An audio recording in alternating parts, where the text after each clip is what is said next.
Katika halmashauri ya manispaa ya Ubungo kata ya Saranga mtaa wa Upendo eneo la Kimara Temboni, siku ya Aprili 2, 2025 kumetokea tukio la kusikitisha lililoibua hisia kali za watu, ambapo mtoto wa kike mwenye umri wa miaka 5 ameuawa kikatili kwa kuchinjwa na binti wa miaka 19 pasipo sababu zinazojulikana. DSM Ustawi Digital, jamii yenye ustawi, furaha yetu. Ustawi wa jamii DSM Digital wameambatana na ofisi ya ustawi wa jamii manispaa ya Ubungo na kufika katika eneo la tukio ili kufahamu yanayojili pamoja na kutoa msaada wa kisaikolojia kwa ndugu, jamaa na marafiki walioguswa na msiba huo.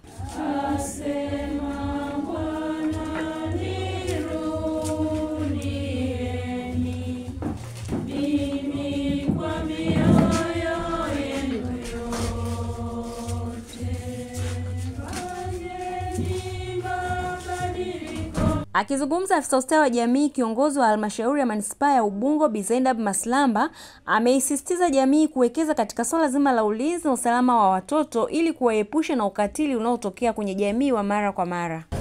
Wakati mwingine mzazi kumwangalia mtoto yuko katika mazingira gani inasaidia sana kuepusha na vitendo vya ukatili. Lakini pia tuangalie, tunakabidhi watoto wa kutulelea watoto wetu, lakini pia kutuangalizia tuangalie kwa sababu unaweza ukamkabidhi mtoto wako lakini angalia tabia zake na mienendo yake. Kwa hiyo tuangalie pia katika swala zima la malezi, mtoto anakuwa na nani, lakini pia anacheza mchezo gani na mtoto wakati gani anatakiwa awe ndani. Mzazi awe makini kuangalia mtoto wake ili aweze kufahamu mtoto yuko katika mazingira ya ulinzi na usalama kwa kiasi gani au mazingira hatarishi kwa kiasi gani. Lakini pia nitoe rai kwa jamii, vitendo kama hivi katika jamii vinapaswa kuripotiwa mapema ili hatua za haraka ziweze kuchukuliwa, ikiwemo pia kusaidia watoto waliokutwa na vitendo vya ukatili, lakini pia kuhakikisha jamii inapata elimu ya kutosha kuhusiana na kujikinga na vitendo vya ukatili. Lakini pia sisi kama maafisa ustawi wa jamii tuna jukumu la kuchukua katika matukio kama haya. Kwanza kabisa ni kutoa msaada wa kisaikolojia kwa familia ya mfiwa, lakini pia wazazi, walezi, lakini pia kwa jamii inayohusika katika eneo hili, kwa sababu kitendo kama hichi kinaleta taharuki katika jamii.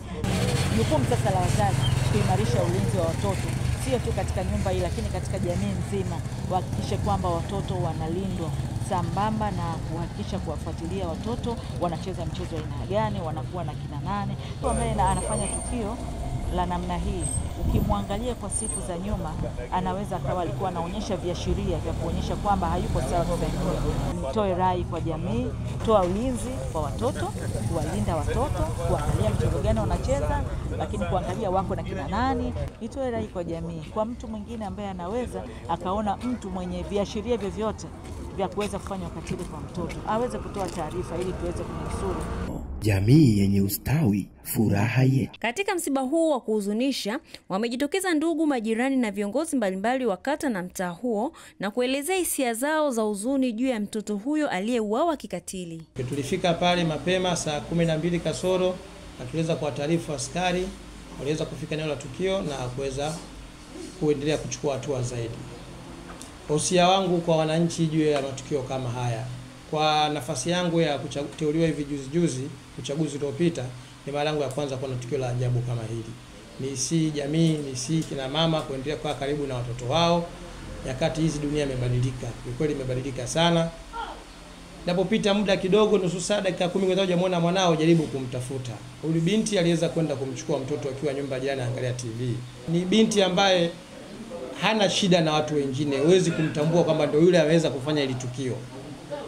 Akaingia chumbani akamtafutia vichips hapo nje kabla hajaingia ndani, basi katimiza haja yake aliyotaka kuifanya na akaenda kituo cha polisi Temboni kwenda kutoa taarifa, nimeshatekeleza tukio la mauaji, polisi tuendelee mkachukua mwili wenu.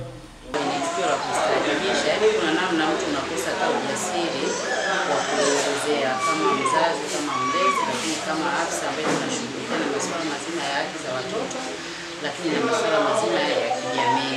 Nadhani ifike mahali sasa tuendelee kukumbushana na kuhimizana. Mimi kama afisa ustawi wa jamii hususan wa eneo husika, lakini kwa niaba ya maafisa ustawi wenzangu na jamii kwa ujumla, tunatoa wito wa umuhimu wa malezi yao watoto wadogo. Yaani nadhani sasa ifike mahali tusiaminiane. tusiaminiane sana. Unapokuwa umekaa kama mzazi au mlezi, umekaa lesa dakika ngapi umuone mtoto wako, hebu fanya ufuatiliaji uweze kujua kwamba mtoto wangu yuko wapi. Tusiaminiane. Haijalishi ni ndugu, haijalishi ni jirani, haijalishi ni mchungaji, ni mtu yoyote. Usikae comfortable kama mzazi wakati mtoto wako hujamuona ya kwanza hata nusu saa au dakika kadhaa. Kwa sababu inawezekana labda kama bibi angeweza kushtuka mapema akafanya ufuatiliaji, inawezekana labda angeweza kunusuru. Lakini anyway, limeshatokea, hatuwezi kukalaumu. Na mara nyingine shetani akiamua kujiinua na kujiinua kwa namna hiyo. Kama tukatokea huwezi kusema kama mama alikuwa mzembe, alikuwa vipi, kwa sababu ni jirani yake, rafiki yake, mtoto wa ndani kabisa. Na akamchukua mwenzake, akaenda tembea naye, akaenda huko, akarudi huko, baadaye akarudi naye tena ndani, akatekeleza jambo ambalo amelifanya kwa sasa. Si jambo zuri. Bila tu katika jamii tuna hadhari wakati mwingine. Ni kweli tunaweza kuaminiana, lakini sema kwamba jiamini mwenyewe kwanza kuliko kumwamini mtu mwingine.